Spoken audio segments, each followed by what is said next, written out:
Bonjour à toutes et à tous, nous nous retrouvons pour ce Flash Info Bourse de milieu de semaine. Il est 16 heures en ce mercredi 6 novembre et nous savons depuis cette nuit le nom du futur président des États-Unis.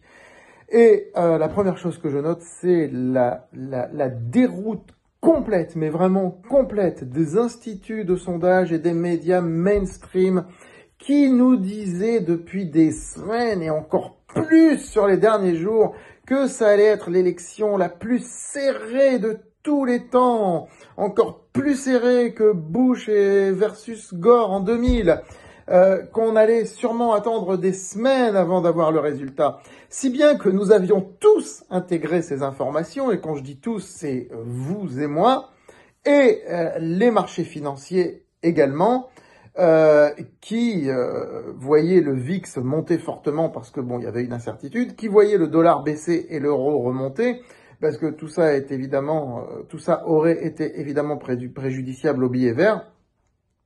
Et finalement, il n'en a rien été. Je veux dire, c'est un raz-de-marée trumpiste. Il faut appeler les choses par leur nom. C'est un véritable raz-de-marée trumpiste auquel nous avons assisté. Donc, ça va modifier des choses, évidemment. Ça va modifier des choses. Aujourd'hui, les réactions du marché sont vraiment intempestives. On a une baisse de l'or. Alors, l'or, il perd quasiment, l'once d'or perd quasiment $100. C'est énorme, c'est énorme. Ça fait que 3%, mais, enfin, 2,5%, mais $100 de perdu sur l'once d'or. C'est énorme, hein, puisque l'or est un révélateur aussi de l'incertitude, ne l'oublions pas. C'est corrélatif au fait que le VIX s'effondre littéralement aujourd'hui. Hein, le VIX perd énormément de terrain aujourd'hui, et ça c'est plutôt une bonne chose, hein, ça montre qu'il y a moins d'incertitude, mais on n'observe pas les conséquences de cela sur la bourse de Paris. Le CAC 40, il montait de 1% ce matin. Actuellement, là, il est plutôt en baisse, à moins 0,2, moins 0,3%, en attendant l'ouverture des marchés américains. Donc, on va voir comment les marchés américains, bien sûr, vont se comporter. A priori, l'ouverture devrait être positive. Les marchés vont saluer la victoire de Trump et vont très vite revenir dans leur tendance qui était la leur. Hein. Je veux dire, c'est pas non plus... cette victoire de Trump, ça ne veut pas dire non plus que forcément que ça va être 4 ans d'euphorie sur les marchés financiers et les marchés américains en particulier.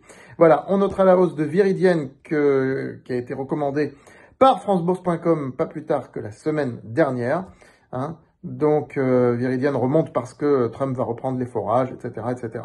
Voilà, donc aujourd'hui, moi je crois que ce qui est le plus sage, c'est de ne rien faire.